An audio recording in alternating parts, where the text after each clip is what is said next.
Kompas Pagi bersama saya Valentina Sitorus dan Glenis Oktania masih menemani Anda kali ini, Saudara. Pemerintah memutuskan mengizinkan masyarakat untuk melakukan kegiatan ibadah sholat tarawih dan Idul Fitri berjamaah di masjid dengan syarat pelaksanaan ibadah dilakukan secara terbatas. Menteri Koordinator Pembangunan Manusia dan Kebudayaan Muhadjir Effendi menyatakan salat tarawih dan Idul Fitri pada dasarnya diperbolehkan asalkan dilakukan dengan penerapan protokol kesehatan secara ketat. Dalam pelaksanaan ibadah berjamaah di bulan suci Ramadan, Menko PMK juga meminta ibadah salat tarawih di tengah pandemi COVID-19 dilakukan secara simpel agar tidak memakan waktu yang panjang. Mengenai kegiatan ibadah selama Ramadan dan ibadah Idul Fitri, yaitu sholat tarawih dan sholat Idul Fitri, pada dasarnya diperkenankan atau dibolehkan. Yang harus dipatuhi adalah protokol kesehatan harus dilaksanakan dengan sangat ketat.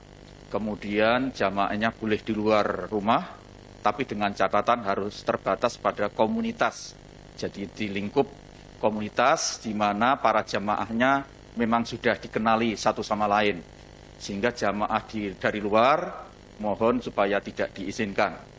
Begitu juga dalam melaksanakan sholat berjamaah ini diupayakan untuk dibuat sesimpel mungkin sehingga tidak waktunya tidak berkepanjangan, tidak terlalu panjang.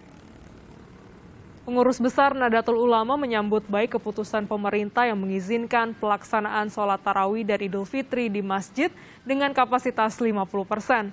Meski telah diizinkan, PBNU mengimbau agar setiap masjid dan umat dapat mematuhi protokol kesehatan secara ketat agar tidak menimbulkan klaster baru penyebaran COVID-19. Saya menyambut baik kebijakan pemerintah yang memperbolehkan umat Islam menjalankan tarawih di tempat ibadah, di tempat umum, musola, masjid, surau, dan seterusnya. Oleh karena itu, mari patuhi protokol kesehatan, baik bagi jamaah maupun penyelenggara.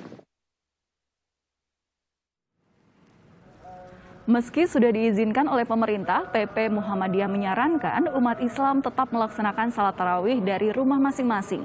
Hal ini seiring masih adanya temuan kasus COVID-19 meski trennya berangsur turun. Muhammadiyah juga telah mengeluarkan surat edaran atas keputusan ini.